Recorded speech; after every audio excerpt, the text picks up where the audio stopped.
I still remember the sound before I remember what I saw.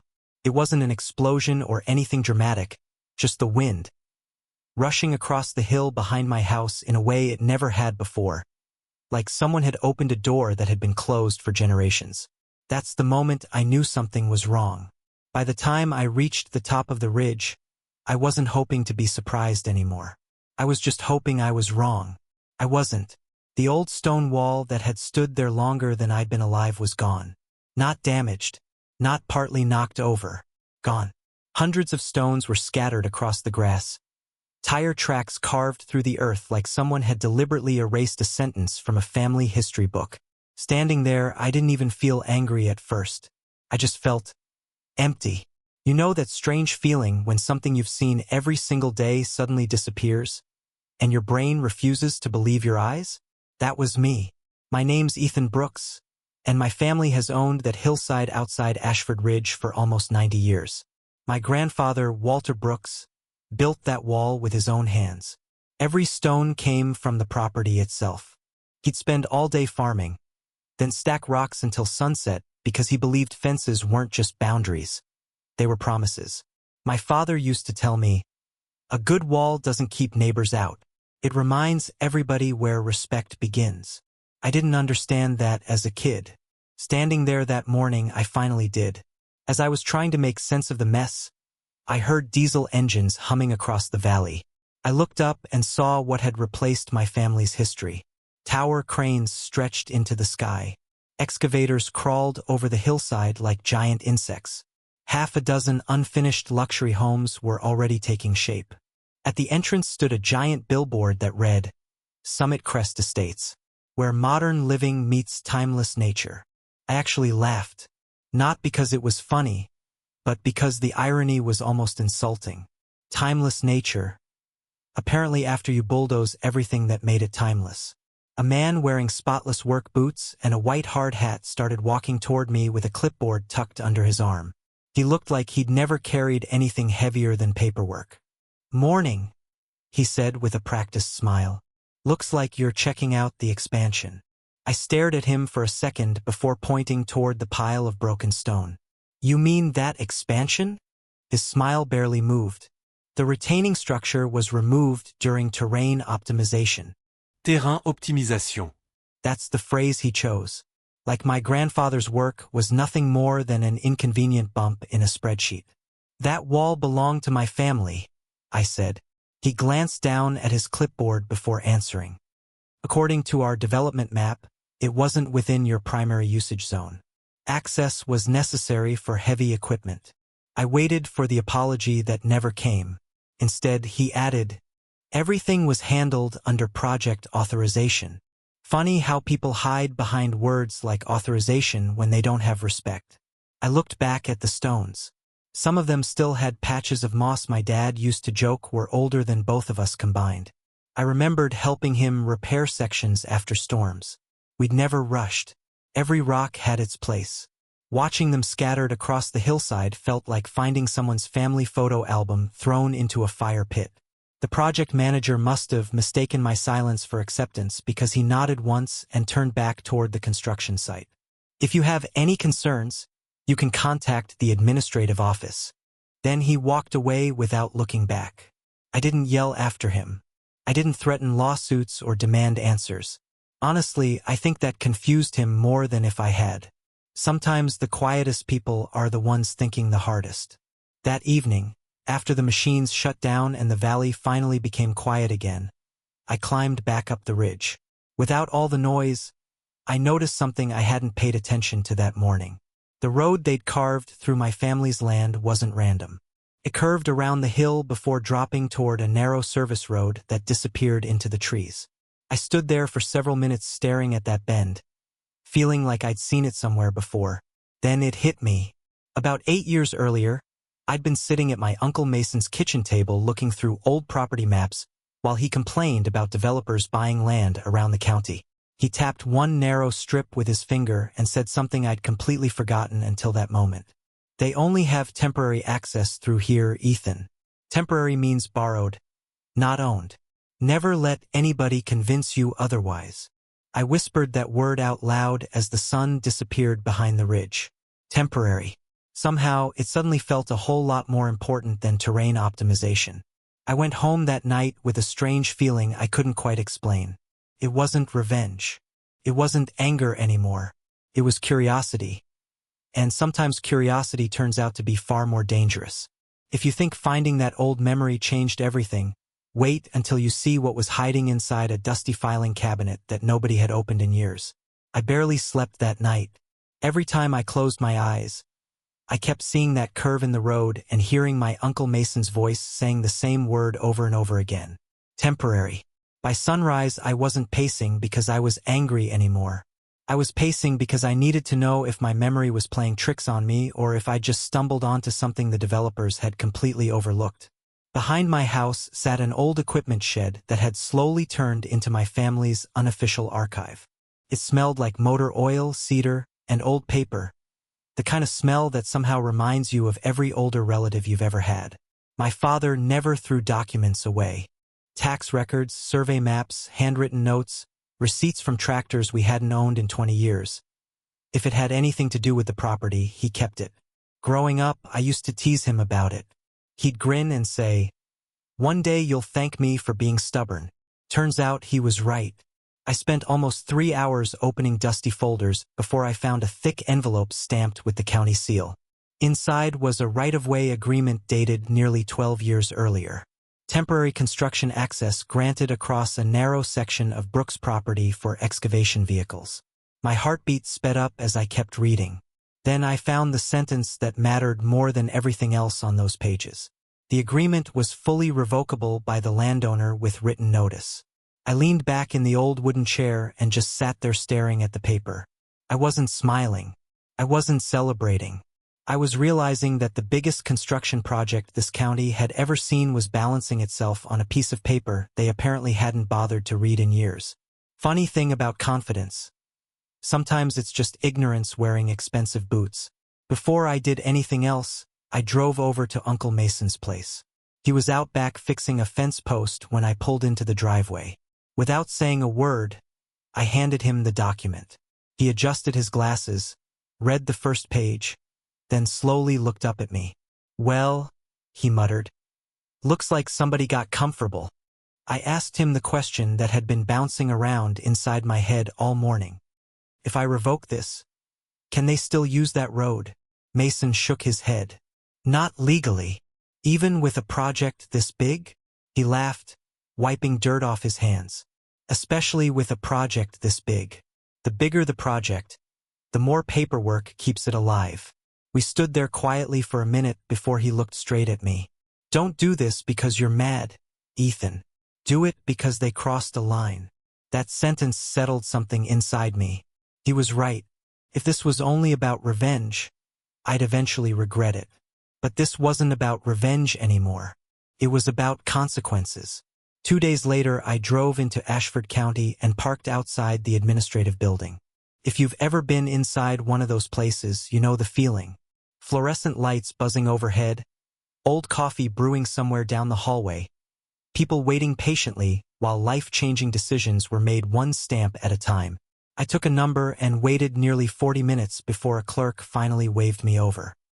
He looked tired in the way government employees often do, like he'd seen every possible version of human frustration. I slid the agreement across the counter. "I'd like to terminate this right-of-way access." He adjusted his glasses and read through the document twice before looking back at me. "You're aware this route is currently supporting active construction?" "Yes. Terminating it could delay a major development." "I understand." He studied my face for a few seconds. "Usually people only revoke agreements like this after negotiations fail." I looked down at the paper before answering. There were never any negotiations. He didn't ask another question. He stamped the form, processed the paperwork, and handed me a receipt.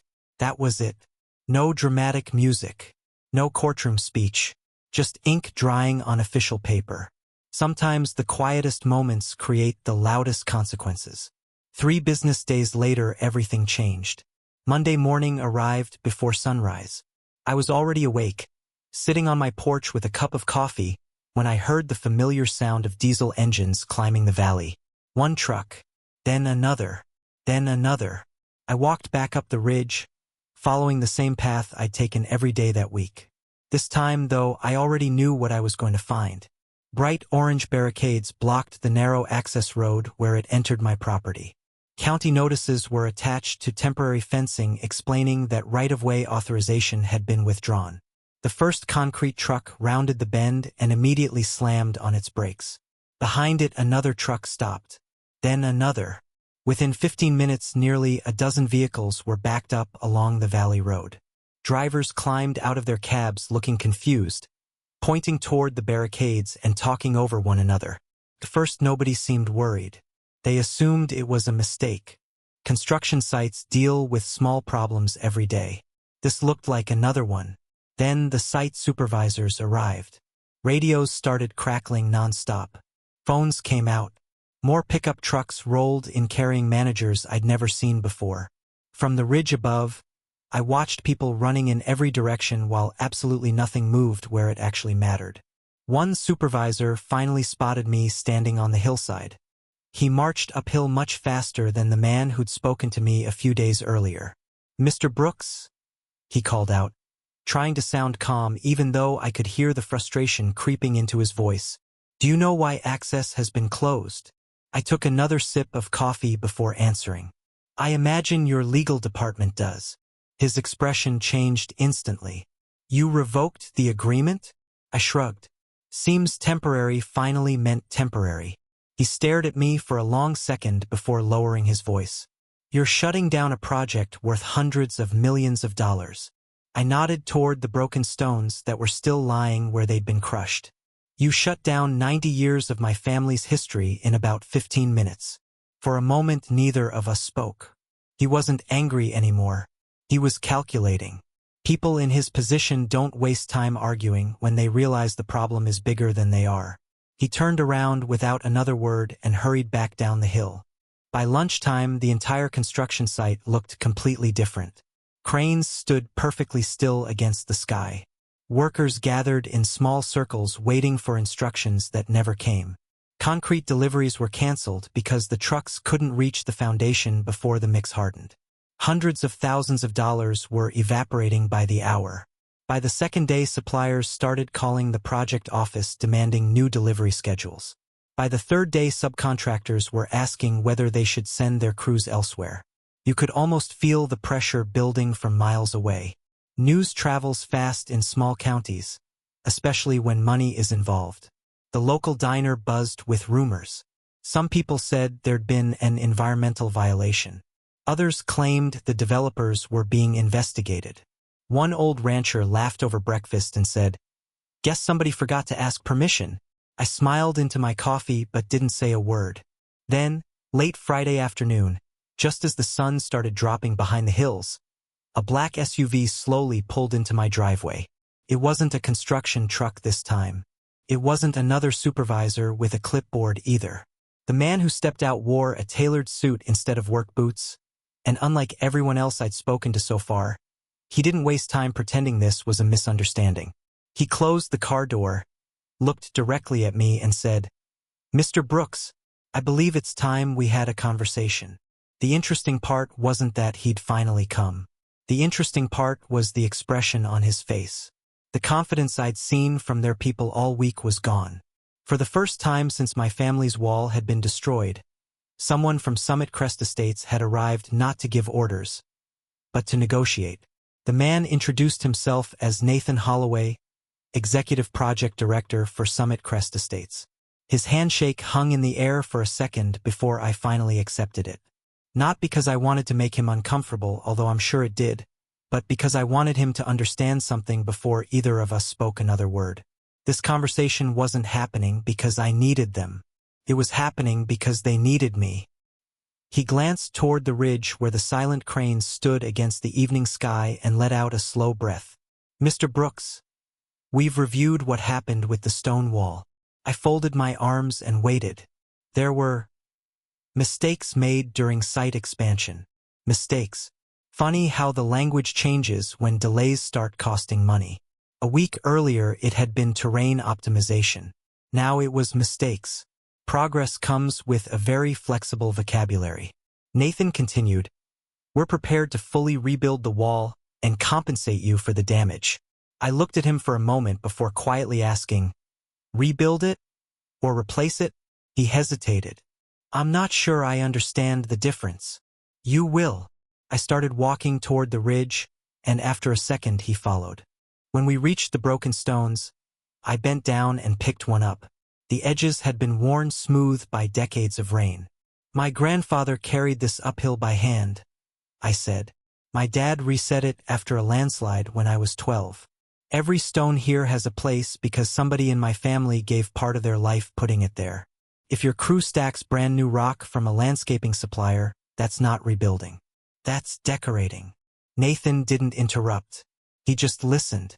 I could tell this was probably the first honest conversation anyone on his team had bothered to have with the person they affected.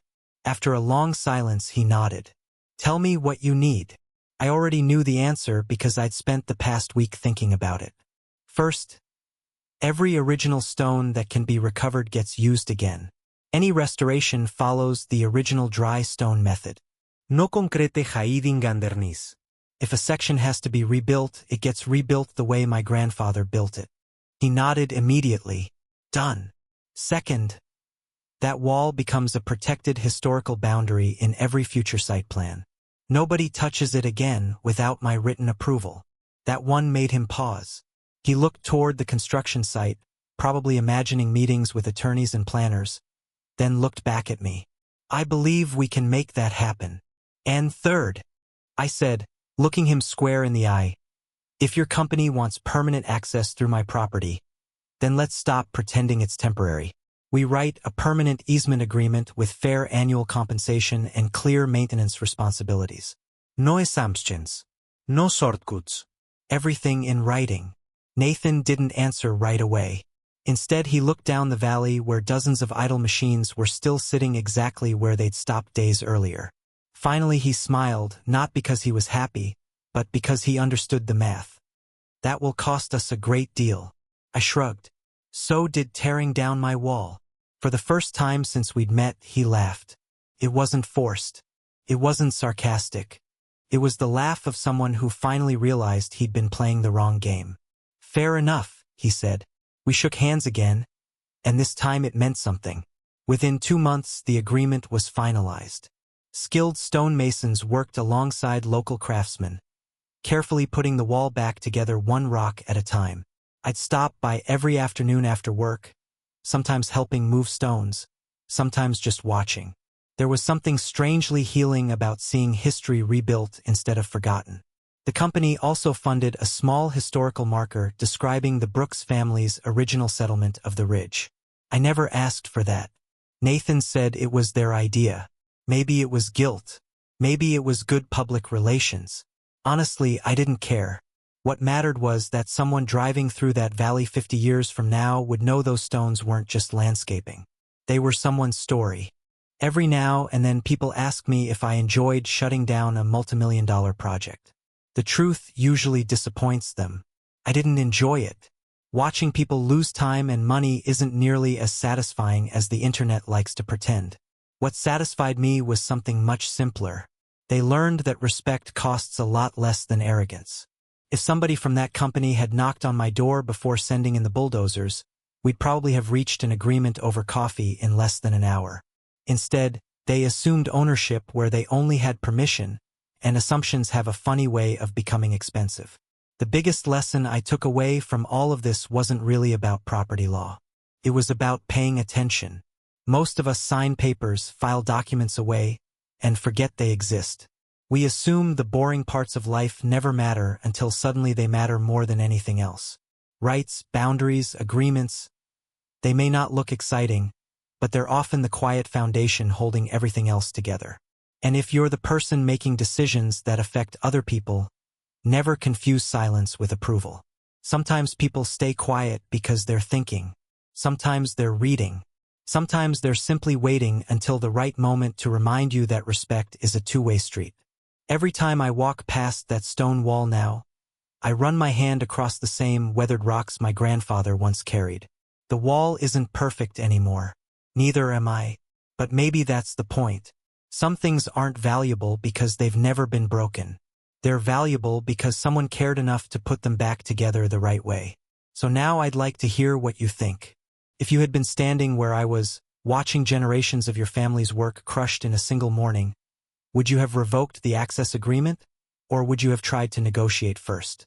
And if you were the developer, do you think one conversation could have prevented everything that followed? Let me know your thoughts down in the comments because stories like this rarely have one right answer, and I genuinely like to hear where you stand. If the story made you think, don't forget to like the video, subscribe to the channel, and share it with someone who believes respect is earned not by power, but by how you treat the people standing on the other side of the fence.